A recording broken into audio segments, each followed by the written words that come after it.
हम लोग आज बात कर रहे हैं good evening sir. Cross product और vector product of two vectors. तो जब आप बात करते हैं क्रॉस प्रोडक्ट तो ये कैसे डिफाइंड है? A cross B equals to length of A length of B into sine theta N cap. ये है definition where theta is angle between vectors A and B, and n cap gives direction of A cross B, a new vector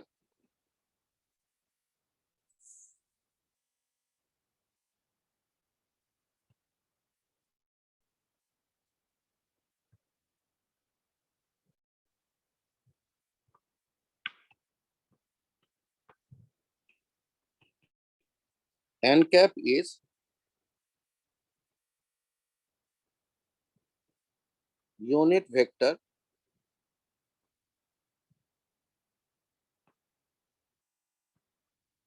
along the normal to the plane which contains A and B both.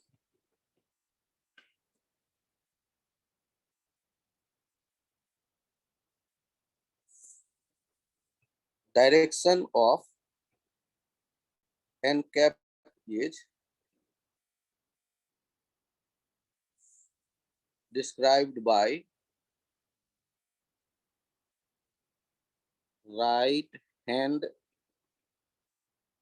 thumb rule और right hand thumb rule और screw rule.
ध्यान से देखिए, ए और B दो vector के tell एक जगह आप इकट्ठा कर दीजिए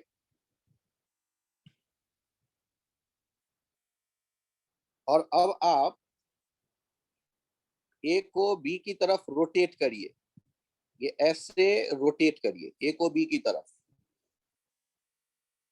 तो इसके रोटेट करने पर थंब का जो डायरेक्शन आएगा वो थंब का डायरेक्शन वो देगा ए क्रॉस बी का direction. A cross B vector ये वेक्टर है जिसका लेंथ कितना है? लेंथ आप लिखेंगे A B into sine theta के बराबर। और जिस प्लेन में ए और बी है उसके परपेंडिकुलर होगा ये ए क्रॉस बी। और ये जैसे आपने रोटेट किया, मान लेते हैं मैं प्लेन को एक्सप्लेन कर सकूं, नाम ले सकूं, तो यहां मैंने एक्स एक्सिस कह दिया, ये वाई एक्सिस कह दिया, और ये जेड एक्सिस कह दिया। तो देखिएगा ए और बी वेक्टर किस प्लेन में है? एक्स वाई प्लेन में। तो यदि ए और बी वेक्टर कहाँ मौजूद है? एक्स वाई प्लेन में। तो उसके जो क्रॉस प्रोडक्ट से वेक्टर आएगा वो ए एक्स वाई प्लेन के परपेंडिकुलर होगा। एक्स वाई प्लेन के परपेंडिकुलर कौन है? जेड। तो जेड एक्सिस के पैरेलल होगा।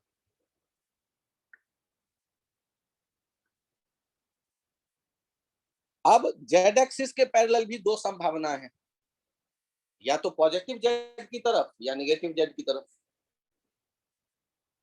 और वो हम डिसाइड करते हैं एक राइट हैंड थंब रूल तरीका है या दूसरा स्क्रू रूल वाला तरीका है।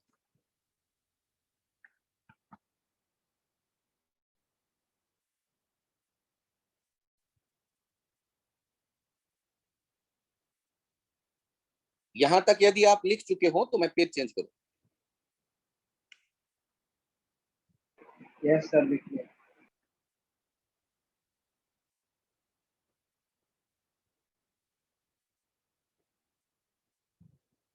एक right hand coordinate system, right hand coordinate system कौन सा? Cartesian coordinate system. अब यहां देखिए, क्या आपको पता है कि एक्स वाई जेड हमेशा एक दूसरे पे 90 डिग्री पे होते हैं? एक्स वाई जेड एक दूसरे से। Yes sir. एक्स के डायरेक्शन में जो यूनिट वेक्टर होगा उसे आई कैप कहते हैं। वाई के डायरेक्शन में जो यूनिट वेक्टर होगा उसे आप जे कैप कहते हैं। और जेड के डायरेक्शन में जो यूनिट वेक्टर होगा उसे के कैप कहते हैं। अब बताइए मुझे, यदि मैं आई क्रॉस जे लिखूंगा, आई की लंबाई, जे की लंबाई इनटू उनके बीच का एंगल, और मुझे बताइए कि आई जे के परपेंडिकुलर कौन है? तो आई जे जिस प्लेन में है उसके परपेंडिकुलर, आदित्य राय तुम भी कुछ सोच के बोलो, आई जे जिस प्लेन में है उसके परपेंडिकुलर क्या दिख रहा है यहाँ? ठीक है। तो इसका मतलब ये जो आप एन कैप देख रहे हैं, यहाँ पर वो एन कैप कौन बनने वाला है? ठीक है। हाँ, हेयर आई क्रॉस जे, ये आएगा के। हेयर एन कैप इज के कैप। अब मुझे यदि ये बात समझ में आई तो बार बार इतना डिटेल तो सोचूंगा नहीं। जे क्रॉस के आई, आई के क्रॉस आई जे। जे। तो आपके पास ये जो है रिजल्ट ना, डायग्राम नहीं दिखे तो इस रिजल्ट को देखो, ना तो स्क्रू रूल का काम पड़ेगा और ना ही राइट हैंड थंब रूल का। आईजे के आपको दिखता है तो उससे भी काम चला सकते हैं आप। और सर ये भी मुझे नहीं याद रहेगा, बड़े वीर हो, ऐसा हो सकता है। तो एक तरीका और बताता हूं, आप एक सर्किल बना दो और उस पर मार्क कर दो, देखना आई कैप, जे कैप, के कैप। यदि अल्फाबेटिकल ऑर्डर में आप चलते हो आई से जे की तरफ तो वो क्रॉस करके के आएगा, के से आई की तरफ चलते हो तो जे आएगा, आई से जे की तरफ चलते हो तो के आएगा। और यदि अल्फाबेटिकल ऑर्डर के अपोजिट चलोगे तो क्या होगा, ध्यान से देखिएगा। अल्फाबेटिकल ऑर्डर के अपोजिट चलते हैं, जे क्रॉस आई। ध्यान से देखो, यदि आई क्रॉस जे पॉजिटिव जेड एक्सिस देता है तो जे क्रॉस आई रोटेट करोगे तो अपोजिट डायरेक्शन आएगा, अपोजिट निगेटिव जेड एक्सिस आएगा तो माइनस आई एक्सिस। उसी तरह चेक करो, के क्रॉस जे यदि आप करते हो तो के से जे की तरफ गए, अल्फाबेटिकल ऑर्डर से अपोजिट जा रहे हो, माइनस आई क्या, अगला वाला जो छूटा हुआ अक्षर है वो माइनस के साथ। यदि आई क्रॉस के देखोगे तो माइनस जे। यहां ध्यान रखिएगा कि cross product is non commutative in nature, ये कंसेप्ट ध्यान रखिएगा। कम्यूटेटिव का मतलब ए क्रॉस बी बराबर नहीं होगा बी क्रॉस ए के। एक्चुअली क्या होता है, ए क्रॉस बी बराबर होता है minus of B cross A के। B cross A cross B के अपोजिट है, उसको माइनस से मल्टीप्लाई कर देंगे तो वो चला आएगा ए क्रॉस बी के डायरेक्शन में।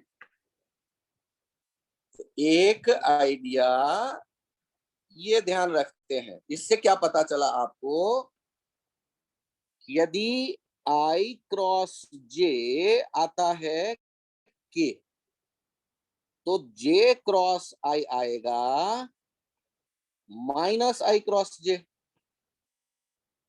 माइनस के। ये आप ऐसे ध्यान रख सकते हैं। कम्यूटेटिव का मतलब आई क्रॉस जे और जे क्रॉस आई एक जैसा नहीं होता, यदि एक जैसा होता तो हम कहते कम्यूटेटिव है। अंतर क्या है सर, ए क्रॉस बी की लंबाई उतनी ही होगी जितनी बी क्रॉस ए वेक्टर की लंबाई है, लेकिन उनके डायरेक्शन एक दूसरे के अपोजिट होगा। ए क्रॉस बी यदि ईस्ट की तरफ है तो बी क्रॉस ए वेस्ट की तरफ होगा। सर हाँ बोलो। एक क्वेश्चन था, उसके अंदर क्या था कि सर अभी क्वेश्चन नहीं, अभी पहले हम सीख लेते हैं, अंत में क्वेश्चन के बारे में चर्चा करना।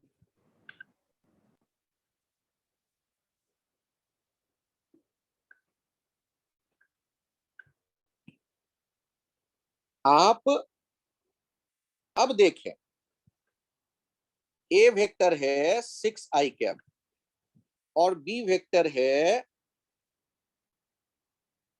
यहां पिछले पेज पे एक पॉइंट और यदि मेंशन करना चाहें तो थोड़ा देख लीजिए। यदि मैं आपको समझाने की कोशिश करूं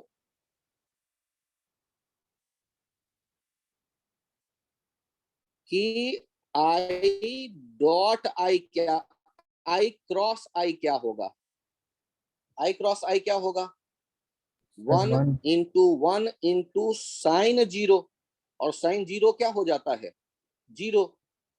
अरे सुना है कि नहीं, sir sine zero zero, trigonometry के महारथी। तो यहां से एक रिजल्ट और आ गए, एक जैसे जब वेक्टर होंगे I dot I equals to J dot J equals to K dot K, और ये सारे मिलकर किसके बराबर हैं, जीरो सर के। आई क्रॉस आई नहीं होगा? सॉरी, आप सही कह रहे हैं, आई क्रॉस आई, जे क्रॉस जे और के क्रॉस के, ये सारे मिलकर किसके बराबर आ रहे हैं, जीरो के। कैसे सर, एक बार थोड़ा बड़ा बड़ा लिख के बताओ। चलो आई क्रॉस आई लिख रहे हैं तो आई की लंबाई गुने आई की लंबाई गुने उनके बीच का एंगल, तो दोनों आई एक ही डायरेक्शन में एक्स एक्सिस के डायरेक्शन में है तो उनके बीच का angle 0 degree. Into N cap, तो ये किसके बराबर हो जाएगा? 0। आप यहां से याद रखते हैं कि I cross I equals to J cross J equals to K cross K. ये किसके बराबर? 0 के बराबर।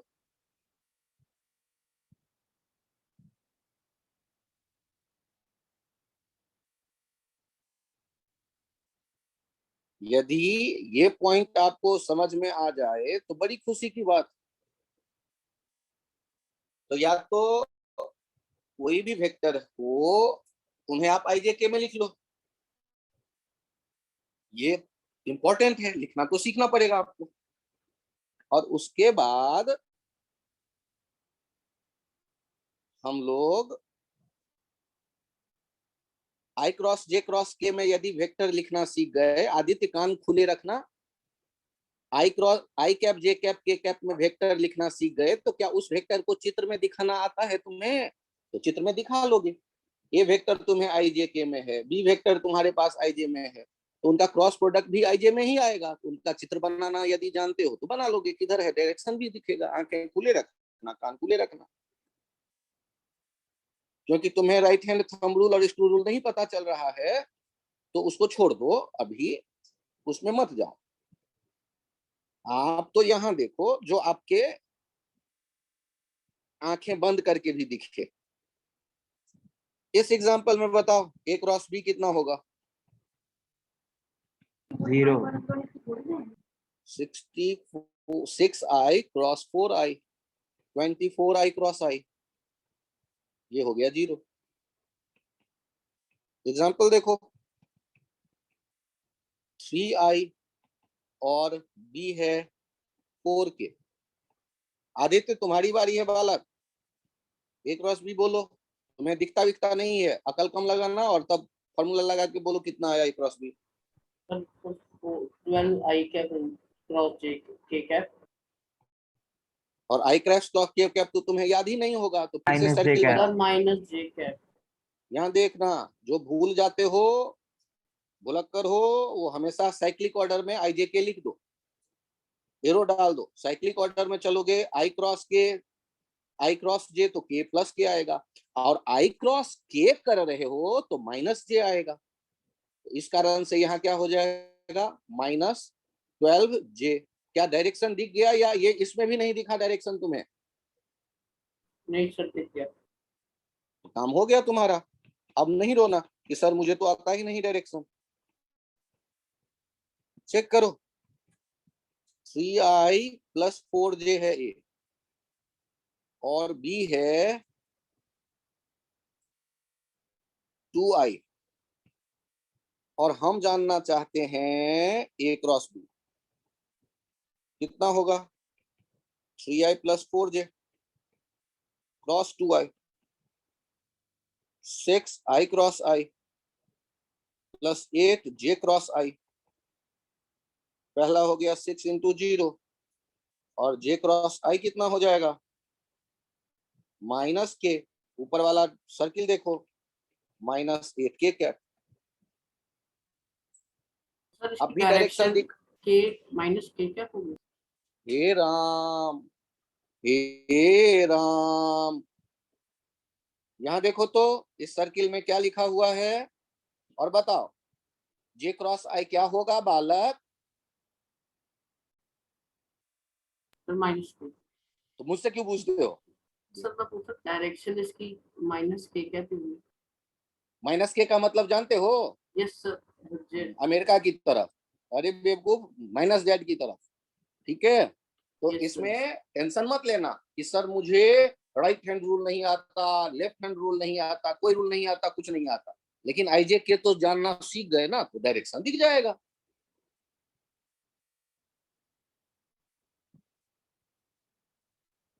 अब एक सर 1 मिनट वो पीछे वाली स्क्रीन दिखा दो कि वो हुआ नहीं।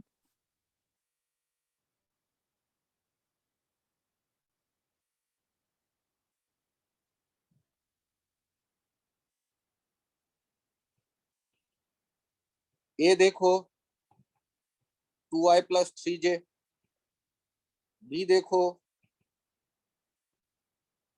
3i plus 4j। अब फिर मुझे बताओ ए क्रॉस बी का क्या लफड़ा है। 2i plus 3j cross 3i plus 4j, commutative नहीं होता है, ध्यान रखना। तो पहला तो हो गया 2 3 जा 2i क्रॉस 3i होगा 0, 2i क्रॉस 4j बचेगा plus 3j plus 3i, 3j cross 3i होगा प्लस अगला वाला हो जाएगा 0। चेक करो 8i क्रॉस j हो गया k और j क्रॉस i हो गया -9k, तो माइनस k कैप आ जाएगा इसका रिजल्ट। ये तो हो गया सिंपल आईजे में लिख लो वेक्टर, जो भी वेक्टर दिया गया है और काम चला लो, तुम्हारे पास रिजल्ट आ जाएगा।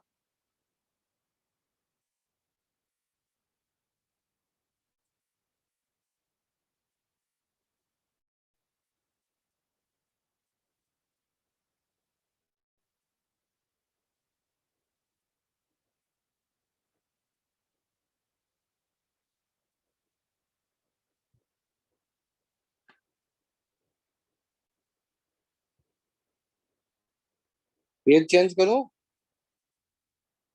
Yes sir.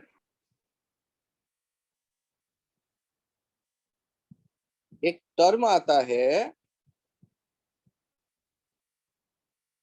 डिटर्मिनेंट, ये चैप्टर है एक, मैथ्स में पढ़ोगे।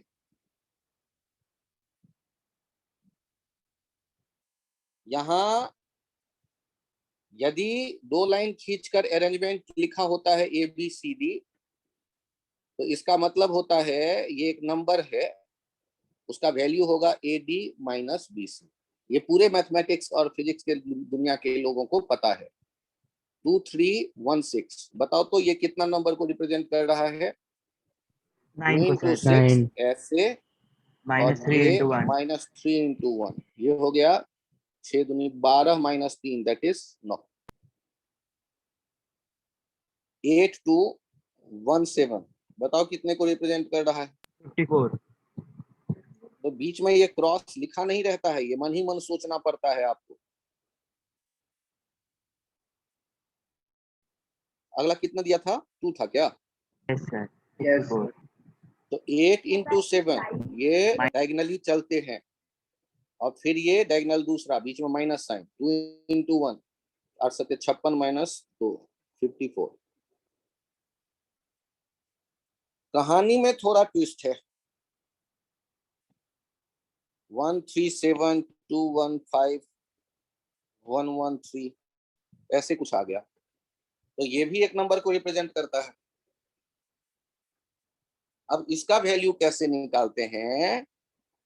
तो इसे हम लोग कहते हैं रो और इसे हम लोग कहते हैं कॉलम। जैसे ये हुआ कॉलम और ये हुआ रो, तो यहाँ किसी एक रो या किसी एक कॉलम के बेसिस पे इसको एक्सपेंड किया जाता है, और एक्सपेंड करने का तरीका मैं बताता हूँ। तो कॉलम छोड़ देता हूँ, रो के रेस्पेक्ट में मैं एक्सपेंड करता हूँ।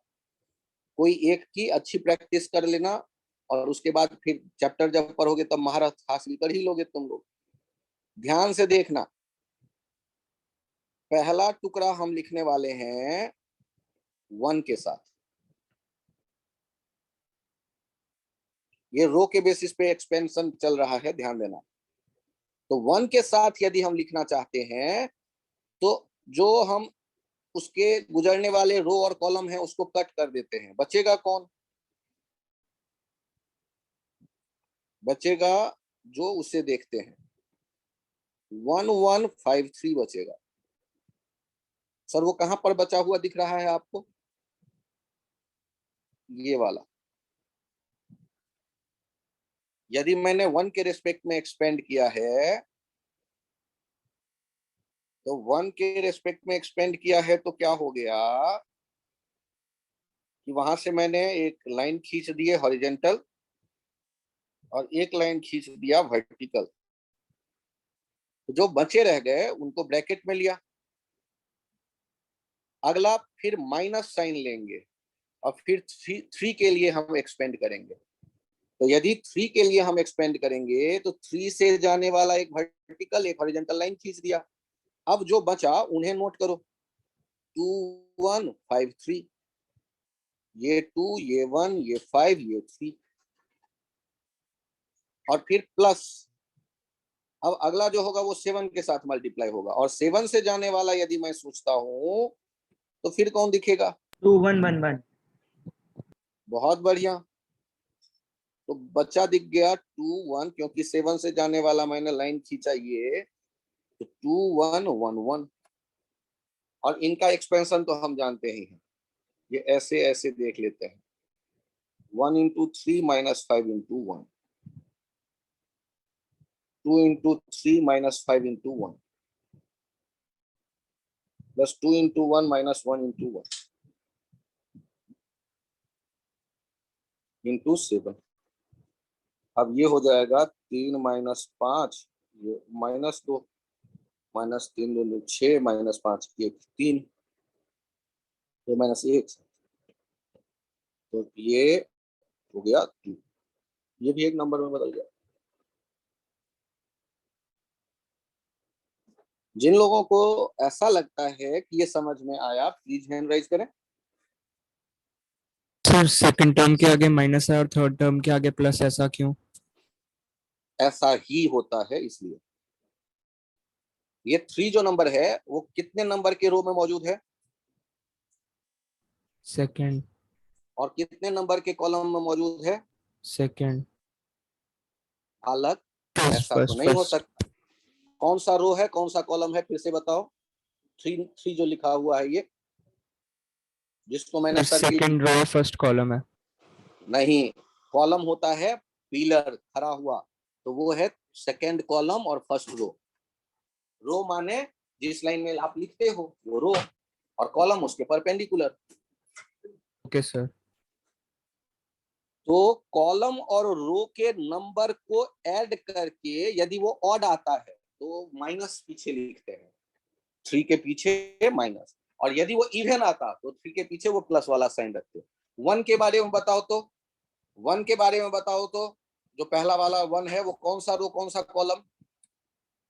First row first first row column. First column. 1 + 1 2 हो गया, 1 + 1 2 इवन आ गया, तो इसके पीछे देखो यहाँ प्लस आया है। और 7 के लिए बताओ कौन सा रो कौन सा column? First row third column. First row third column, 3 और 1 मिलके हो गया 4, इवन आया है तो वो प्लस लिखते हैं। ऐसे कितना भी बड़ा रहेगा तो जब आप एक्सपेंड करोगे तो ऐसे प्लस माइनस साइन आप सोच के रख सकते हो। और अभी तो आदत बना लेंगे। आदत बना लेंगे का मतलब देखो, यदि मैं लिखता हूं 1 2 3 4 5 6 7 8 9, अब मैं 1 के साथ लिखने वाला हूं तो प्लस में लिखूंगा, 1 के साथ मैं जो भी लिखूंगा वो प्लस में लिखूंगा, और 2 के साथ जो भी लिखूंगा वो माइनस में लिखूंगा, और 3 वाले के साथ जो भी लिखूंगा वो प्लस में लिखूंगा। और क्या क्या है, तो जैसे 1 से जाने वाला मैंने हटाया, 1 से जाने वाला ये देखो ऐसे हटा दिया, तो बचा कौन? 5 6 8 9। अब देखो 2 से जाने वाला मैंने लाइन खींचे, तो अब कौन बचा? 4, ये वाला बचा, 6 बचा, 7 बचा, 9 बचा, 4 6 7 9। अब बताओ यदि हमने 3 वाले के लिए हॉरिजॉन्टल वर्टिकल लाइन खींच दिए तो कौन बचा? 4 5 7 8, 4 5 7 8। अब तो जानते ही हो 9 इंटू 5 माइनस 6 इंटू 8 इंटू 1 था, 4 इंटू 9 माइनस 6 इंटू 7 इंटू 2 था, और plus 4 into 8 minus 5 into 7 into 3 है। जिनके समझ में आया वो हैंड राइज करें तो प्लीज एक बार फिर से, कुछ बच्चे शायद और बढ़े हों।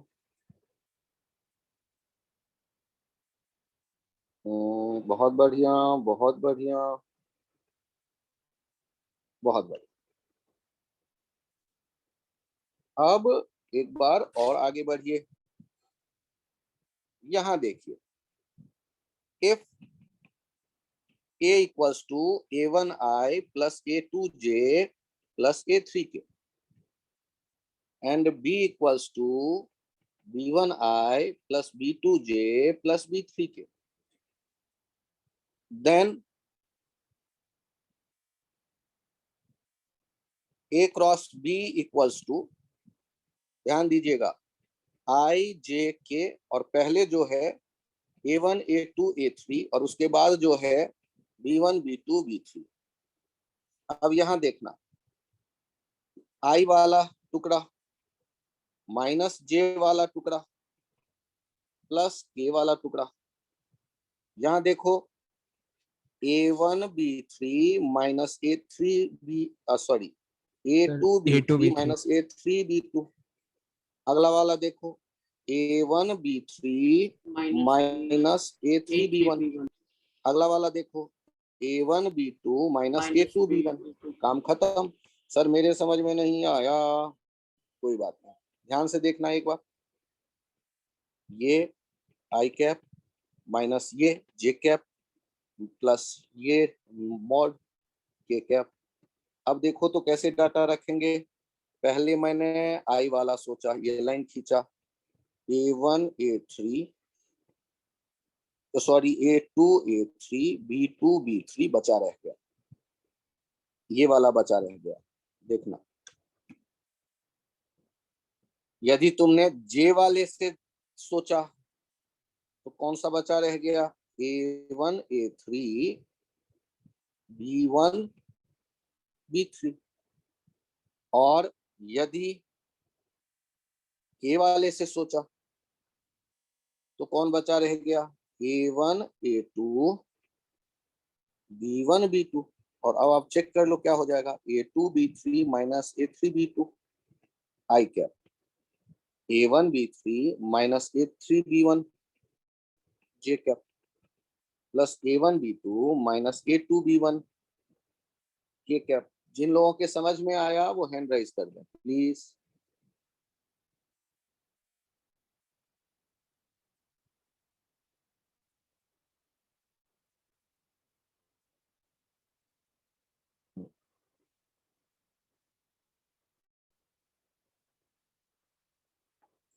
बहुत बढ़िया, बहुत बढ़िया। ये फिजिक्स का चैप्टर है, फिर से बोलो। डिटर्मिनेंट फिजिक्स का चैप्टर है। नहीं,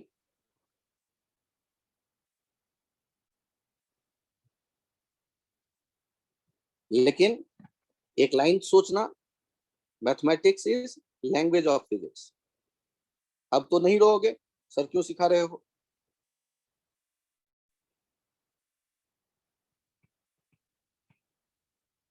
लैंग्वेज नहीं आएगा तो कविताएं कैसे लिखोगे।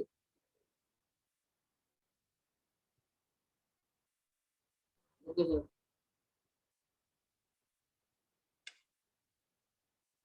और आपको यदि डॉट प्रोडक्ट, मैंने तो क्रॉस प्रोडक्ट वैसे सिखा दिया, तो 3 और 3 को अलजेब्रा में मल्टीप्लाई करते ही हो, कर लो, उससे भी रिजल्ट आएगा, यही आएगा निकल के। लेकिन जिसको डिटर्मिनेंट देखना आता है, जिस डिटर्मिनेंट पे वो 500 क्वेश्चन बनाने वाला है 12th में, वो यदि यही रास्ता अभी से पकड़ ले तो आसान हो जाएगा। डिटर्मिनेंट के कई प्रॉपर्टीज हैं, दो रो यदि सेम हो जाता है तो जीरो हो जाता है वैल्यू। तो यदि A1 A2 A3 B1 B2 B3 के न्यूमेरिक वैल्यू सेम होंगे, A1 B1 A2 B2 A3 B3, तो A क्रॉस A वैसे भी तुम्हें पता है जीरो होता है, तो ये डिटर्मिनेंट से भी जीरो दिखेगा। तो डिटर्मिनेंट के कई प्रॉपर्टीज हैं, वो भी तुम यहाँ यूज में ले सकते होगे जब डिटर्मिनेंट पढ़ लो। उसके बाद बारी आता है फिजिक्स में। In physics role of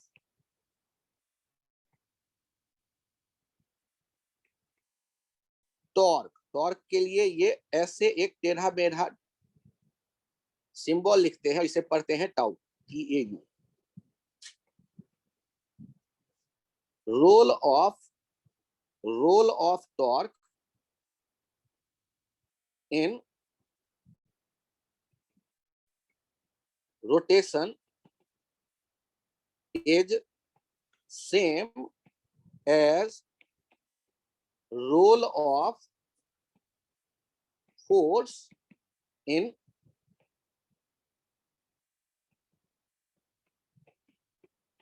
translation और straight line motion.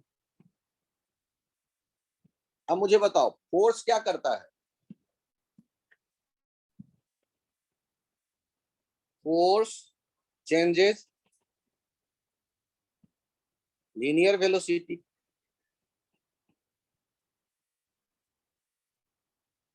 Torque changes angular velocity. घर के भीतर छत में टंगे पंखे को घूमते देखो, उसके घूमने वाले वेलोसिटी को एंगुलर वेलोसिटी कहेंगे। और सड़क पे जाते हुए एक ब्लॉक को देखो, या किसी ब्लॉक को जमीन पे तुमने स्लाइड कर दिया उसको देखो, तो उसके मोशन को हम लीनियर मोशन कह देते हैं। तो यदि पंखे को देख रहे हो, छत से टंगे घूमते पंखे को, तो उनका वेलोसिटी, एंगुलर वेलोसिटी कांस्टेंट दिख रहा है या बदलता दिख रहा है?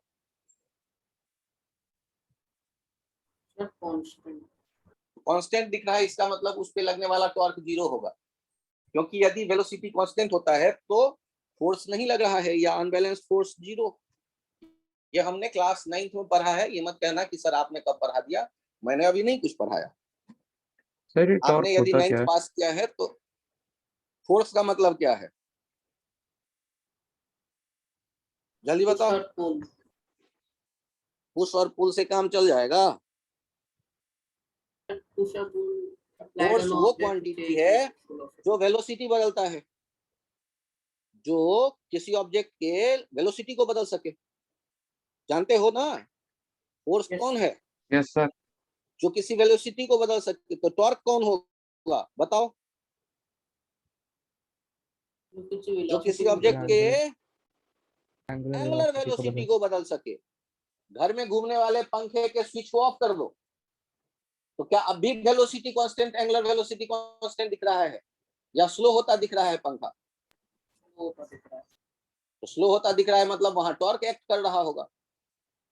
जहां भी कहीं एंगुलर वेलोसिटी बढ़ता दिखे या घटता दिखे, तो मतलब वहां एक क्वांटिटी नया मौजूद है जिसका नाम है टॉर्क।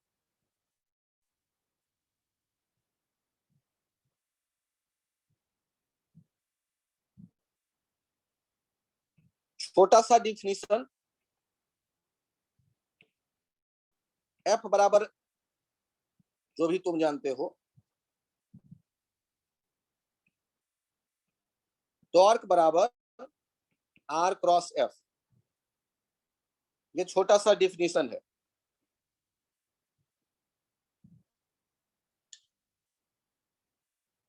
यहां तक नोट कर जाओ।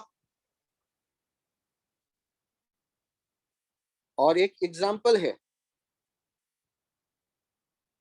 इफ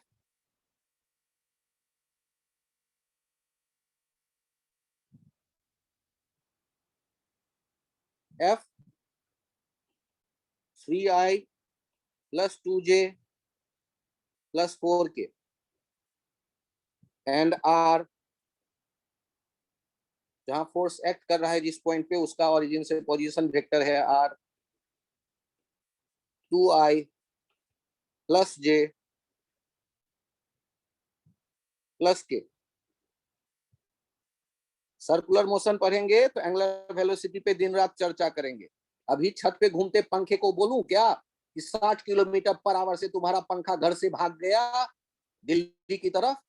अच्छा लगेगा सुनने में आदित्य? यदि नहीं तो उसके घूमने के स्पीड को क्या कहेंगे? 60 चक्कर पर सेकेंड, या 40 रेडियन पर सेकेंड, 20 रेडियन पर सेकेंड। तो उसका नाम रखेंगे कोई मोहन सोहन। तो ऐसा नहीं रख करके क्या नाम रखा गया है? Angular velocity.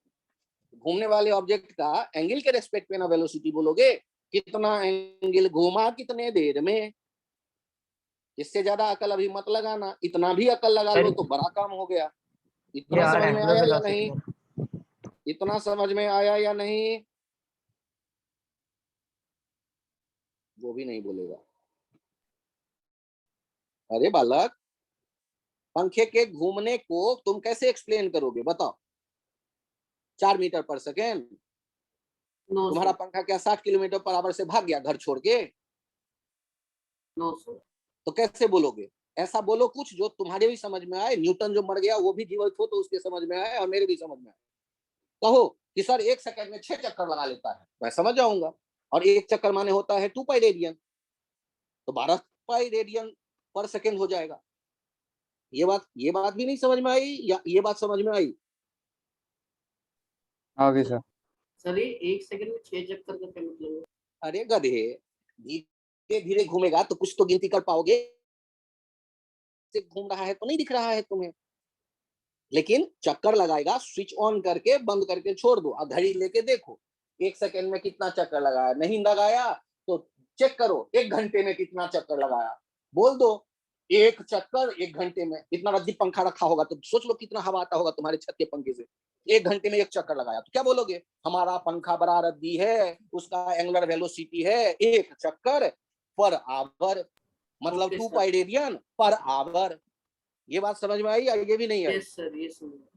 बस इतना ही समझ लो, यही हुआ एंगुलर वेलोसिटी। फिजिक्स में जब नाम रखे जाते हैं ना तो ऐसा रखा जाता है कि उसका मीनिंग बिना किसी आगे या पीछे के कहानी से उस शब्द से समझ में आए।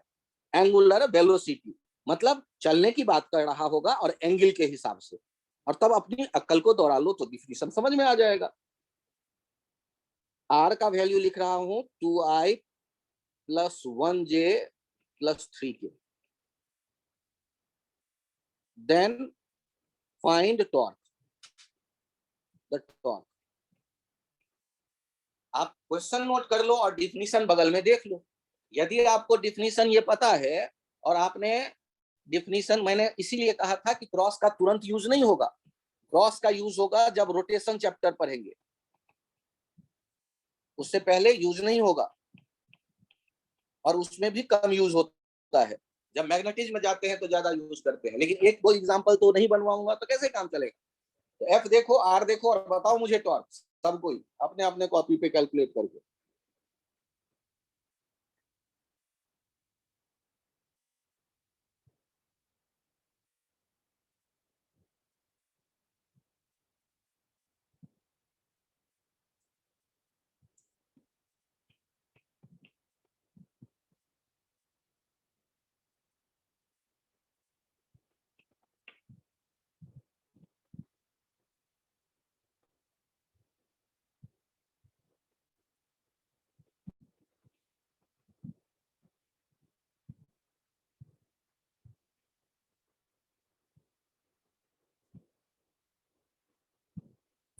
पहले आर वाला वैल्यू लिखेंगे 213।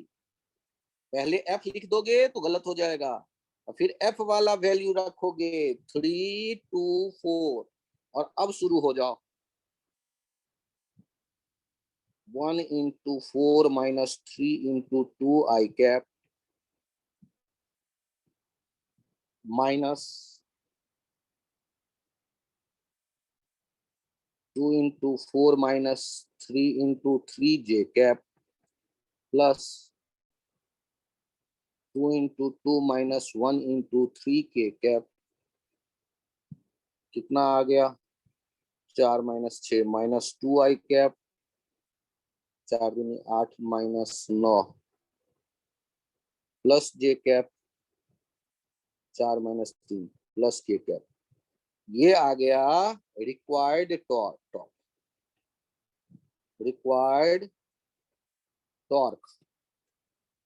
अब ये टॉर्क कौन है? तो पहली बार मिले हो राम मोहन सोहन से तो उसके पापा कौन, मम्मी कौन, थोड़े ना पता चलेगा। उसके दोस्त कौन कौन, वो कहाँ पे रहता है, घर का नंबर क्या है, गली नंबर क्या है, मोहल्ला कौन है, मामा गांव कहाँ है, तो सारी बातें बाद में पता चलेंगी। अभी राम से परिचय करो। जो सामने खड़ा है इसका नाम राम है। ये टॉर्क है। टाउ जैसा टेढ़ा मेरा अल्फा बीटा थीटा वाले परिवार का एक सदस्य टाउ होता है, टाउ से रिप्रेजेंट करते हैं। तो टेढ़ा मेढ़ा टी के जैसे लिखा जाता है। ऊपर सर के ऊपर एरो इसलिए दिया क्योंकि एक वेक्टर क्वांटिटी है, और डिफाइन कैसे किया गया है? R cross F. और इसकी डिफिनीशन ज्यादा डिटेल कहाँ सीखोगे? चाचा मामा ताऊ इन सब की, इनके परिवार के सदस्य कौन कौन है, कहाँ से आया नहीं आया, ये सब डिटेल रोटेशन चैप्टर में समझोगे।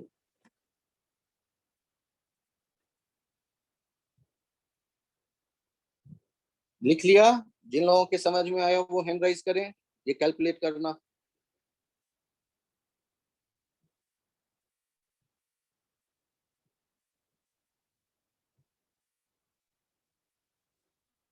अर्नब बालक, तुम्हारा क्या हाल है आज? बहुत बढ़िया।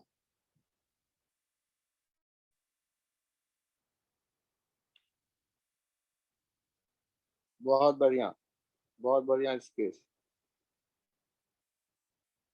सान्या, क्या एक बार और समझाऊं आपको? नहीं सर, वो हैंड रेज नहीं हो रहा था। ओके ओके, बहुत बढ़िया। अगले पेज पे आइए। टॉर्क है कोई, मुझे नहीं पता कौन, तो फिर भी आप याद रखने की कोशिश करिए। ये ऐसे और ऐसे, ये टॉर्क का सिंबल हो गया। और चूंकि वेक्टर है तो ऊपर में एरो डालते हैं, और ये डिफाइंड है आर क्रॉस एफ। अब यहाँ आर दे दिया गया 2i प्लस जे प्लस 3k, एफ दे दिया गया 3i प्लस 2j प्लस के, और पूछा गया टॉर्क बताओ कितना होगा। इतनी सी कहानी है। सर अभी फिलहाल इसके अंदर बस वो क्रॉस प्रोडक्ट करना आना चाहिए ना? हाँ, क्योंकि वही टॉपिक सीख रहे हैं। और ये ठीक है सर। एग्जाम्पल क्यों ले रहे हैं? क्योंकि उस उपयोग तो कहीं करेंगे ना, बिना उपयोग किए मैं क्यों सीखूं? यदि हमें पता ही नहीं इसका क्या करना है क्रॉस का, तो कैसे काम चलेगा? तो कुछ तो सीखना पड़ेगा, इसलिए ये यूज कर रहे हैं। 3 2 1। अब देखिए, कुछ आई के साथ आएगा, कुछ माइनस जे के साथ आएगा, कुछ प्लस के साथ आएगा, और मैं डायरेक्ट डाटा लिख रहा हूँ। 1 - 6, जे वाला लिखेंगे 2 - 9, के वाला लिखेंगे 4 - 3। कितना वैल्यू आ गया टॉर्क का? -5i cap plus -5i 7j cap plus k cap। Plus 7j cap plus के कैप।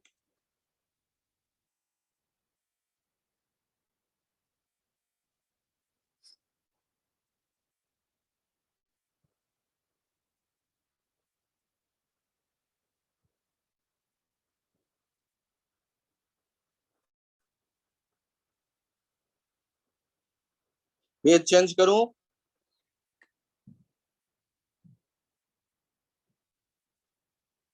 Yes sir.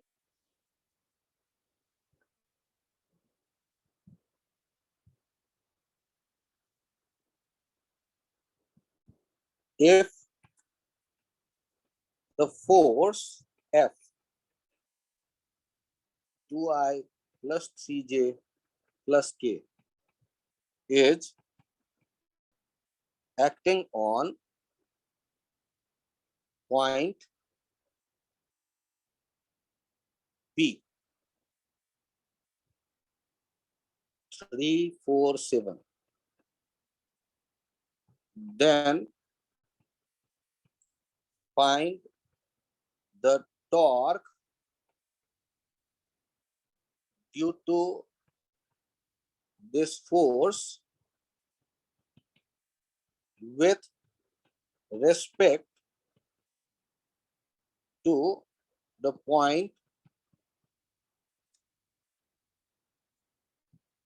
O. 1 2 3। अब ये थोड़ा सा और उसके पूछे जाने का टेढ़ा काम हो गया। तो जब हम देख रहे हैं torque about point O, equals to हो जाएगा R cross F, where R is position vector of the point of application of force अपने वाले केस में वो है P, पॉइंट ऑफ एप्लीकेशन है वो P, फोर्स किसके रेस्पेक्ट में, with respect two point O, जिसके रिस्पेक्ट में आपको टॉर्क निकालना है। तो यहाँ जो टॉर्क आपसे पूछा जा रहा है वो R क्रॉस F जो है, वो R क्रॉस F कैसे लिखोगे, O के रिस्पेक्ट में P का position vector OP cross F। और OP कैसे लिखा जाता है, क्या वो पता है आपको? R या OP वेक्टर कैसे लिखोगे, P के कोऑर्डिनेट में से O के कोऑर्डिनेट हटाओ, 3 - 1 I cap plus 4 - 2 J cap plus 7 - 3 K cap plus 7 - 3 K cap. तो आपको OP पता चल जाएगा, OP R पता चल गया कितना, 2 I cap plus 2 J cap plus 4 K cap. और F कितना है, F तो गिवन ही है, 2I plus 3J plus K। तो अब यदि कोई आपसे कहता है कि टॉर्क बताओ, तो कैसे लिखोगे, R क्रॉस F या OP क्रॉस F कैसे लिखा जाएगा, एक डिटर्मिनेंट IJK, OP वेक्टर लिखना है 2 2 4 2 2 4 और F वेक्टर का लिखो कोफिशिएंट 2 3 1 और अब सॉल्व करके लिख दो, 2 - 12 - 10I minus 2 - 8 - 6 plus 6J plus 6 - 4 plus 2K। ये आ गया अपने पास रिजल्ट टॉर्क का। ये थोड़ा और लेंदी हुआ, IIT ने इस पॉइंट पर 2-3 बार क्वेश्चन पूछा है 30 सालों में, तो इससे ये पता चला कि इसका बहुत कम यूज हो रहा है। इसीलिए मैं बार बार कहता हूं कि क्लास 11th में क्रॉस का यूज बहुत कम होता है, 30 साल में 3 बार। और मैग्नेटिज्म में ये हर एक साल का क्वेश्चन है जो यूज होता है, 2-3 क्वेश्चन ऐसे रहते हैं जिनमें क्रॉस यूज हो जाएगा। सर 12th वाले टॉपिक में ये ज्यादा यूज में आता है। लेकिन यदि 3 बार भी आया है तो हमें देखना तो पड़ेगा। सर मुझे एक बार आप ओपी वाला पार्ट फिर से समझा दो। यहाँ टॉर्क का डेफिनेशन पढ़ो एक बार, सुनाओ सबको पढ़ के।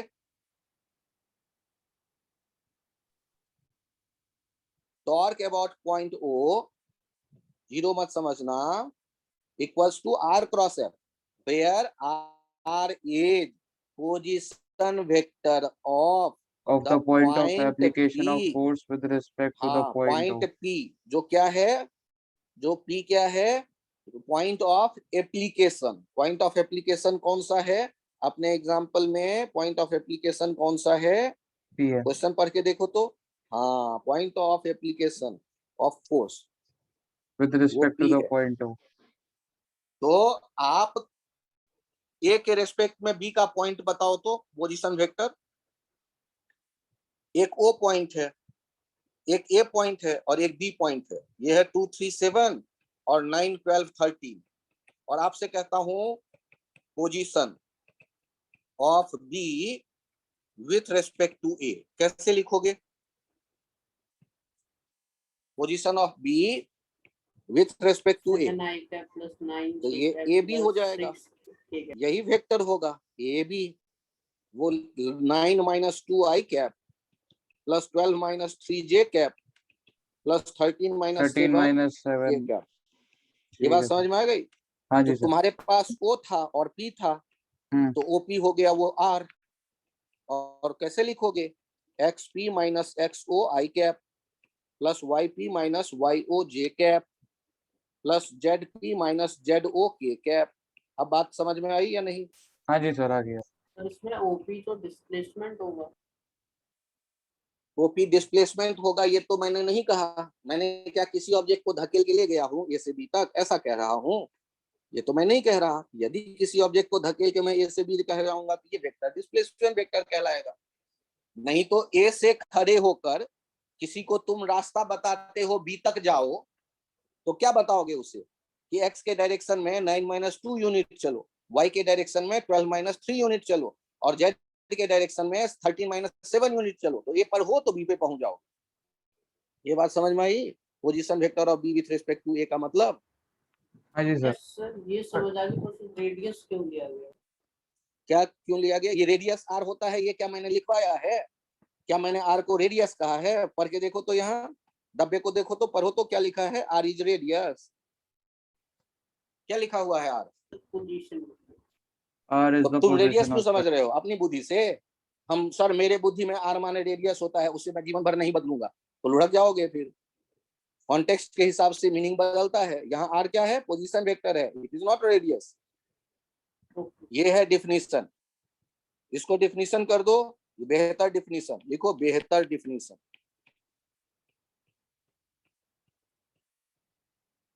इसका ऑफ टॉर्क। और बेहतर दिखना चाहते हो, about A point.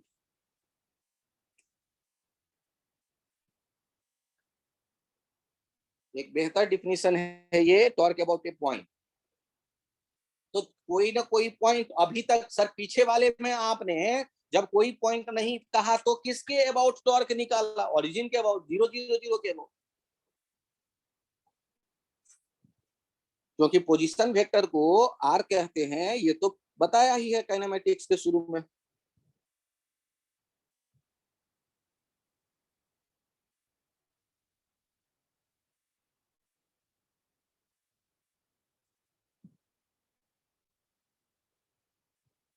Okay sir. फिर से एक डिफिनीशन देखो। डिफिनीशन, एंगुलर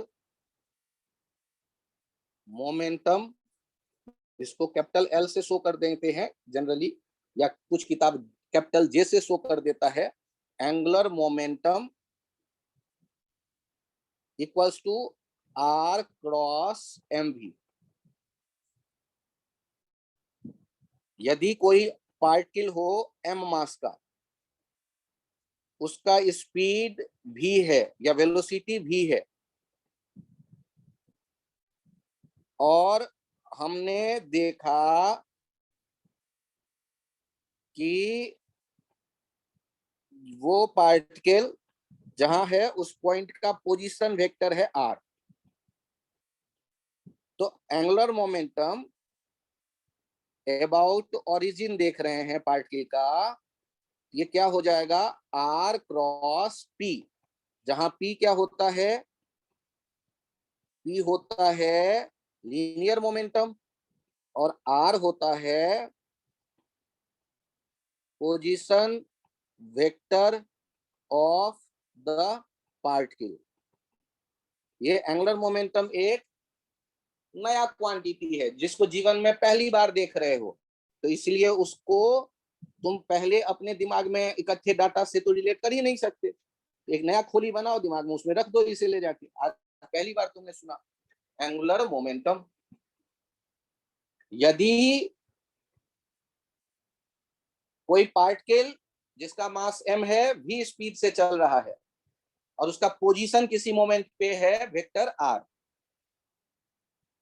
तो आपको एंगुलर मोमेंटम बताने के लिए कहेगा, यदि गलती से कह देगा तो उसे r क्रॉस p से कैलकुलेट करेंगे।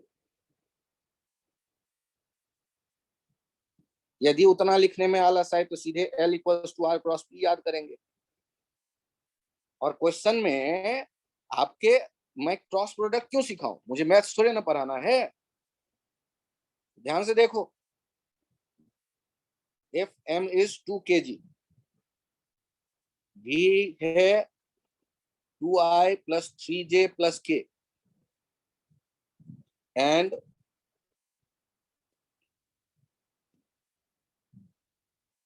R 3i plus j plus k. Then find angular momentum of the particle. Angular momentum L, आज पहली बार एक नया टर्म सुना है, ऑफ द पार्टिकल, क्योंकि तुम ही लोगों का बड़ा मन था कि सर वेक्टर सीखेंगे क्रॉस प्रोडक्ट, तो क्रॉस प्रोडक्ट सीखेंगे तो मजे में तो नया टर्म भी सीखो, कैसे निकालोगे ये रहस्य है।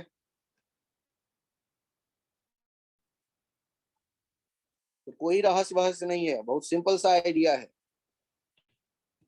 सॉल्व करते वक्त पहले आर को देखो एक बार और लिख के, ग्रीन कलर में मैं लिख रहा हूं, 3i प्लस जे प्लस के, और दूसरा एम वी को लिख के देखो, एम वी का मतलब हो गया एम हुआ 2 और वी है ये 2k, मत समझना 2kg था, वो kg मैं कर देता हूं, के वेक्टर नहीं होता मास,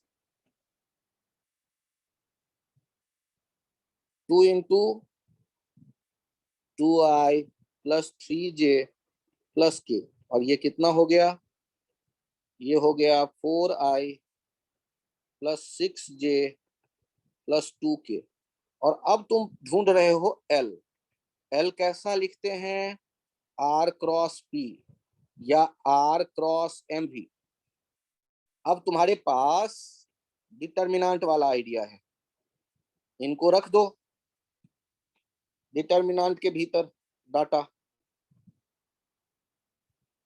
I J K, L का जो वैल्यू लिखना है उसमें R वाला लिखो 311 और MV वाला लिखो 462। और अब देखो I के साथ कौन आएगा, 2 माइनस 6 माइनस 4i। अब J के साथ कौन, माइनस J के साथ कौन आएगा, 18 माइनस 4 14j। K के साथ कौन आएगा, सर जे के साथ J 6 के माइनस साथ, 4 नहीं आएगा? हाँ हाँ हाँ सॉरी सॉरी, J के साथ 6 माइनस 4 दैट इज 2j, और K के साथ कौन आएगा, 18 माइनस 4 14k। तो ये हमारे पास आ गया L।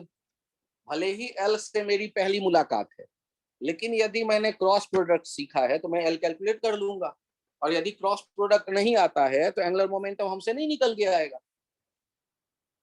क्लास 9th में आपको लीनियर मोमेंटम मिला था, वहां m इंटू वी करते थे आप, लेकिन यहाँ r cross m into V है। अब ये ऑब्वियसली ट्रिकी है कि पहले तो आपको क्रॉस प्रोडक्ट निकालना आए। पोजीशन वेक्टर आप जानते हो, पार्टिकल का मास और वेलोसिटी का प्रोडक्ट मोमेंटम होता है, वो पता चले।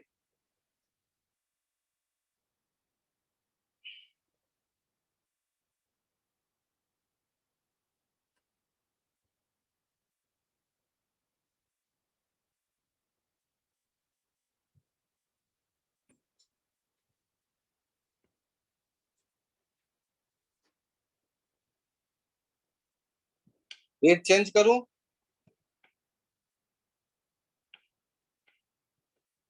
m इंटू वी में जो वैल्यू होता है उस वैल्यू को लीनियर मोमेंटम कहते हैं। नहीं सर, 9th में तो मोमेंटम कहते थे, आज से समझ लो उसे लीनियर मोमेंटम भी कहते हैं, एक नया नाम मिल गया कि जो क्लास 9th में था एक इकलौता मोमेंटम अब दुलौता हो गया है।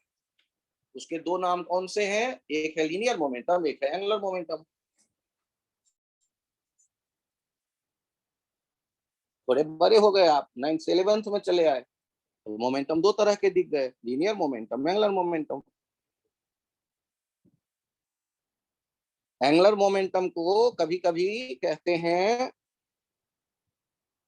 भाई तुम्हारे कैसे समझ में आएगा आदित्य, और समझने की कोशिश कर क्यों रहे हो, तुम्हें ये समझ में आ गया कि क्रॉस प्रोडक्ट से ये वैल्यू निकल के आता है, हाँ या ना में जवाब दो।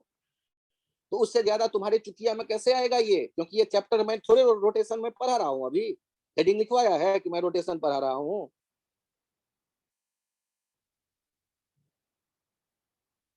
एच सी वर्मा किताब उठाओ, रोटेशन चैप्टर पढ़ जाओ, जब 6 बार पढ़ोगे तो हो सकता है कि 7वीं बार थोड़ा थोड़ा समझ में आने लगे। उससे पहले जितना सिखा रहा हूं उतना ही समझ जाओ कि एल यदि निकालना होगा तो आर क्रॉस पी से निकलता है, पी कैसे लिखते हैं तो एम भी लिखते हैं। अब एम क्या है, वी क्या है, यदि वो भी पूछोगे तो पूछ लो। एम है मास, वी है वेलोसिटी, बीच में सर एक्स जैसा क्या है, वो क्रॉस प्रोडक्ट बता रहा है कि क्रॉस प्रोडक्ट है। आर के सर क्या है, पार्टिकल कहीं तो होगा स्पेस में, उसका पोजीशन वेक्टर है। पहले दिन जब फोर्स बताया गया तो पहले दिन मास्टर हो गए, सारे आइडिया न्यूटन का समझ में आ गया। ये भी पता चल गया कि लीनियर मोमेंटम को डिफरेंशिएट करके फोर्स आता है। ये भी पता चल गया कि फोर्स को यदि हम इंटीग्रेट कर दें टाइम के रेस्पेक्ट में तो लीनियर मोमेंटम का चेंज निकल आएगा। कहाँ पता चला है, अभी भी नहीं पता चला है। ये सब बातें आगे जब फोर्स पढ़ाऊंगा तो फिर पता चलेगा। फोर्स का तो एफ बराबर एम ए समझने में 9th निकल गया, और तुम कहोगे कि मैं फोर्स समझ गया। फोर्स में 100 बातें हैं जो अभी धीरे धीरे सीखोगे जब मैं फोर्स पढ़ाऊंगा। एंगुलर मोमेंटम जब रोटेशन पढ़ोगे तब समझ में आएगा। मतलब कैसे समझ में आ जाएगा एक दिन में? अभी केवल इतना समझ में आ रहा है कि एंगुलर मोमेंट। अब बताओ, एंगुलर मोमेंटम स्केलर क्वांटिटी है या वेक्टर क्वांटिटी है? बुद्धि दोहराओ थोड़ा सा। वेक्टर क्वांटिटी है क्यों वेक्टर क्वांटिटी क्यों है, ऐसा क्यों लग रहा है? क्योंकि क्रॉस वेक्टर क्रॉस प्रोडक्ट का हमेशा रिजल्ट वेक्टर होता है। तो आज से जीवन में ये तो समझ में आ गया ना कि क्रॉस प्रोडक्ट से ही एंगुलर मोमेंटम आएगा। ये समझ में आ गया ना कि क्रॉस प्रोडक्ट से ही टॉर्क आएगा। और टॉर्क और एंगुलर मोमेंटम समझने में कम से कम 25 लेक्चर चाहिए। 25 घंटे जब उस पर बोलेंगे तो जाके समझ में आ जाएगा। 200 बातें हैं उससे समझने लायक, 2000 बातें हैं समझने लायक। अभी एक बात को समझो ना पहले कि क्रॉस प्रोडक्ट से ये डिराइव होके आता है।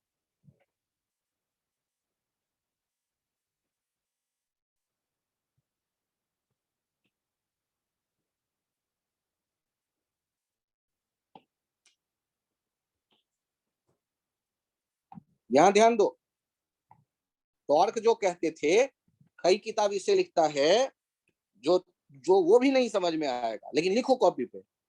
Torque is moment of force,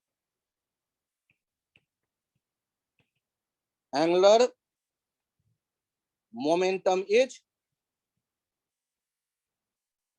moment of linear momentum.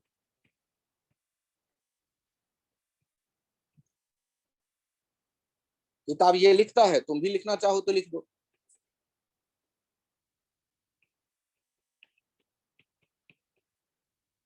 समझ में तो नहीं आएगा तो मैं अभी कुछ कह भी नहीं रहा है कि समझ जाओ। कोई समझदार तुमसे पूछता है, ये बोल दो, वो भी समझ जाएगा कि हाँ यार यही होता है, किताब में यही लिखा देता है।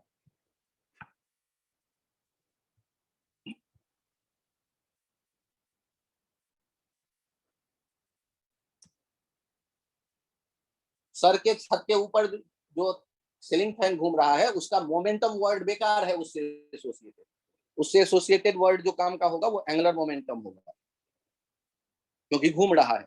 घूमने वाले ऑब्जेक्टों से एसोसिएटेड मोमेंटम एंगुलर मोमेंटम के टर्म में जनरली हम लोग चर्चा करते हैं। अब थोड़ा सा और मेहनत करो, और मेहनत क्या करना है, मल्टीप्लीकेशन ऑफ 3, या यहां पर एक बार और 1 सेकेंड रुक जाओ। एक लाइन लिख लो, area of parallelogram equals to A cross B, I J K A1 A2 A3 B1 B2 B3 जो भी आए वो वेक्टर होगा, और उसका मॉड ले लोगे तो आ जाएगा area, where A and B are adjacent side. यदि तुम्हारे पास ऐसे 2 वेक्टर दे दिए गए A और B, तो एरिया कैसे लिखते हो? 1/2 into B into height, 1/2 into B into A sine theta. Check करो ना, हाइट कैसे पता चलेगा? Sine theta H by A, H बराबर ए साइन थीटा। तो इसे ही क्या लिख दोगे? ये ट्रायंगल होगा और उसका हम डबल कर देते हैं तो रेक्टेंगल का हाइट या पैरेललोग्राम का निकल आता है। सर ये ट्रायंगल होगा, ये कैसे पता चला? ओ यार, ये लो ना, डायगोनल एक बना लो। यहाँ यदि डायगोनल बना लोगे तो यहाँ दो ट्रायंगल है ना, तो लेफ्ट ट्रायंगल का आएगा half into base into height, और उसका डबल कर देंगे तो पूरे ये पैरेललोग्राम का एरिया निकल आएगा। तो जो पैरेललोग्राम का एरिया आया वो कितना आ गया, चेक करिए, ए बी साइन थीटा। इसको क्या लिख सकते हैं? ए क्रॉस बी का मैग्नीट्यूड। और ए क्रॉस बी का अब पहले कैसे वैल्यू निकालते थे, निकाल लो, मॉड कर दो।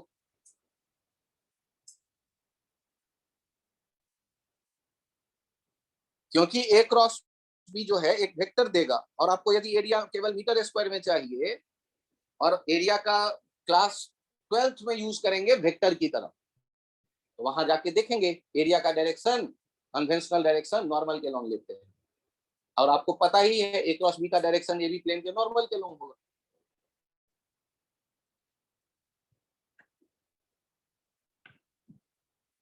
सर आपने दो बड़ी बड़ी डंडी क्यों खींची है ए क्रॉस बी कैलकुलेट करने पर?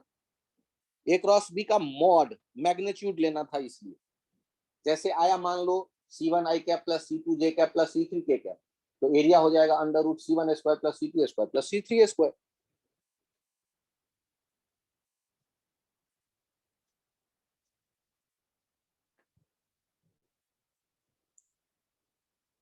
पेज चेंज करूं?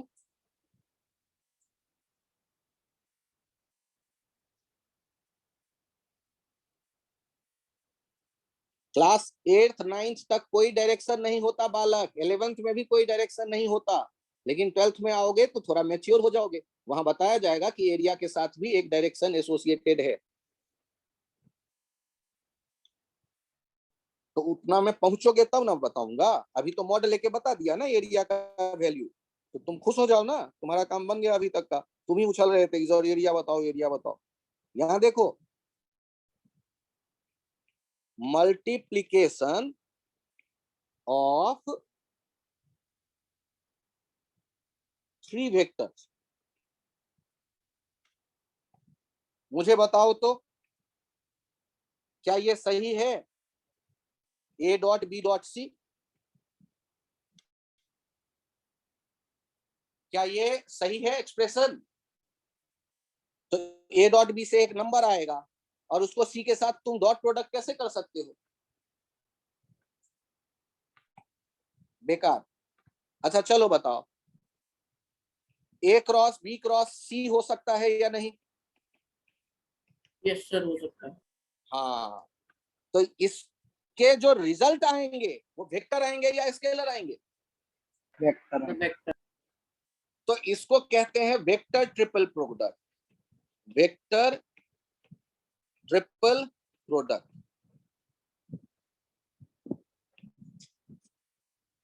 Because result will be vector। अब ध्यान देना, यदि है ए डॉट बी क्रॉस सी तो ये हो सकता है या नहीं? यस सर, हो सकता है। अब ये जो है सर 0 आ जाएगा। इसका रिजल्ट, अरे रुक जा बालक रुक जा, बी क्रॉस सी है, ए बी क्रॉस सी एक कोई और वेक्टर है, ये ए बी वाले प्लेन में है, ये किसने बताया तुम्हें? नहीं ना कोई बताया। बी क्रॉस सी एक नया वेक्टर है डी, और डी और ए का डॉट प्रोडक्ट हम देख रहे हैं, तो ये वेक्टर के नोटेशन के हिसाब से सही सलामत है। इसको कहते हैं, और इसका रिजल्ट क्या आएगा, स्केलर या vector? Sir scalar. Scalar. Scalar तो आएगा। कहते हैं scalar triple product.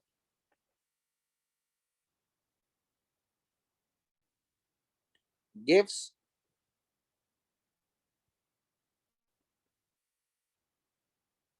volume of pipe.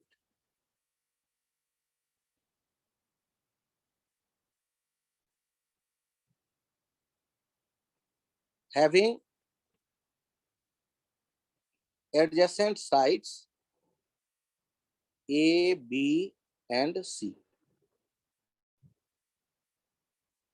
और इसका वैल्यू निकलता कैसे है? A dot B cross C से एक स्केलर आएगा, इसका वैल्यू ऐसे निकलता है A1 A2 A3 B1 B2 B3 C1 C2 C3 से। ये यही दे देगा एक वॉल्यूम, किसका? ऐसे एक पैरेलल पाइप का जिसके एक ही वर्टेक्स से निकलने वाले जो 3 एडजेसेंट साइड हैं वो ABC है, उसका ये वॉल्यूम दे देता है, volume of parallel pipe having adjacent sides ABC।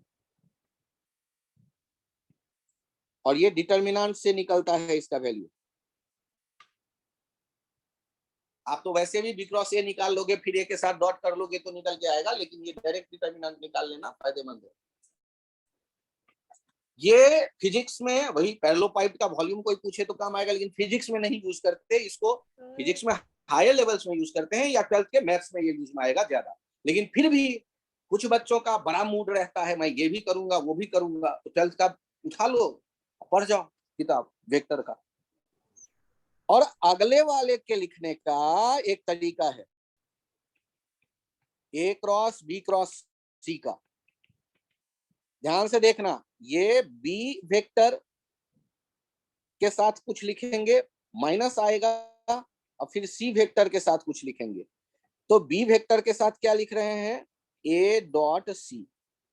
A dot C एक नंबर होगा और B उतना टाइम्स हो गया। और C के साथ क्या लिखेंगे? A dot B। तो आपको यदि A cross B cross C पता करना हो तो एक तो सीधा तरीका है, पहले B क्रॉस C कैलकुलेट कर लो और A के साथ फिर उसका क्रॉस प्रोडक्ट कर दो। अदरवाइज दूसरा रास्ता है कि A और C का डॉट प्रोडक्ट करके B के पीछे डाल दो, और A और B का डॉट प्रोडक्ट करके उससे C को मल्टीप्लाई कर दो, और फिर उन्हें सब्सट्रैक्ट कर दो, तो चला आएगा A cross B cross C। अब इनके भी बहुत से प्रॉपर्टीज हैं, वो सारा मैथमेटिक्स में डील किया जाता है, और थोड़ा अकल लगा के खुद भी दिखने लगता है। इनमें से कोई दो वेक्टर सेम कर देंगे तो रिजल्ट क्या होगा, उन सब पे बहुत से प्रॉपर्टीज हैं, सोचा जा सकता है आगे। तो यहाँ पर मल्टीप्लिकेशन ऑफ 3 वेक्टर्स के यही दो पॉसिबिलिटी है। जैसे मल्टीप्लिकेशन ऑफ 2 वेक्टर्स जब कहते थे तो उनके भी दो पॉसिबिलिटी थे। कौन से, याद करते हैं एक बार। मल्टीप्लिकेशन ऑफ 2 वेक्टर्स, तो उसमें आता था A डॉट B और दूसरा आता था A क्रॉस B। तो ये था स्केलर प्रोडक्ट और ये था वेक्टर प्रोडक्ट, ये कहते थे डॉट प्रोडक्ट, ये कहते थे क्रॉस प्रोडक्ट।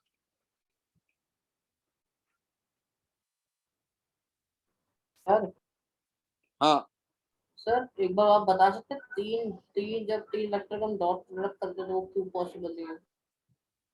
अच्छा, मुझे ये बताओ A dot B dot C का क्या मतलब लोगे तुम?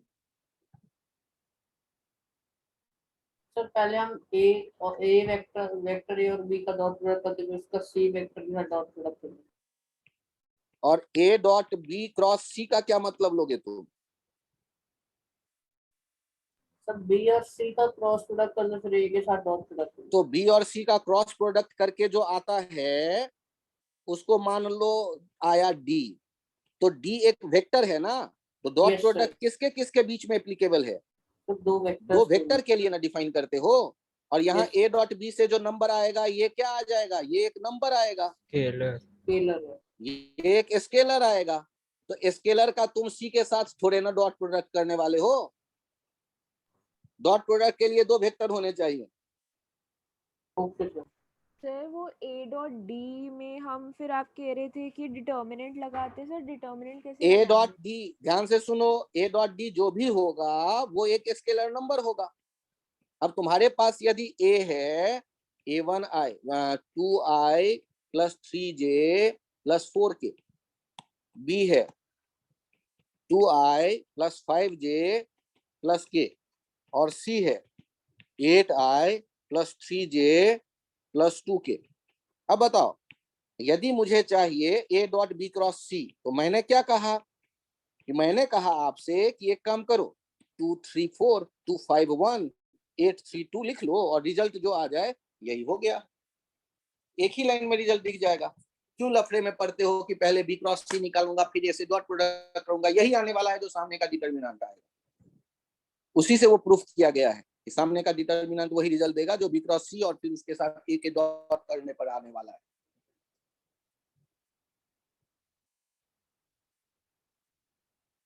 लेकिन ए क्रॉस बी क्रॉस सी में कोई डिटरमिनेंट नहीं बनाया है, ध्यान दीजिएगा। वो बी क्रॉस सी अलग कैलकुलेट करिएगा, ए के साथ फिर से क्रॉस प्रोडक्ट करिएगा, रिजल्ट आ जाता है। या उसके लिखने का दूसरा तरीका दिया गया है एक, यदि कोई कहता है ए क्रॉस बी क्रॉस सी लिख के बताओ, तो हमने क्या कहा, बी वेक्टर रहेगा और पहले ए डॉट सी लिखेंगे, माइनस सी वेक्टर रहेगा उसके पीछे ए डॉट बी वेक्टर लिखेंगे।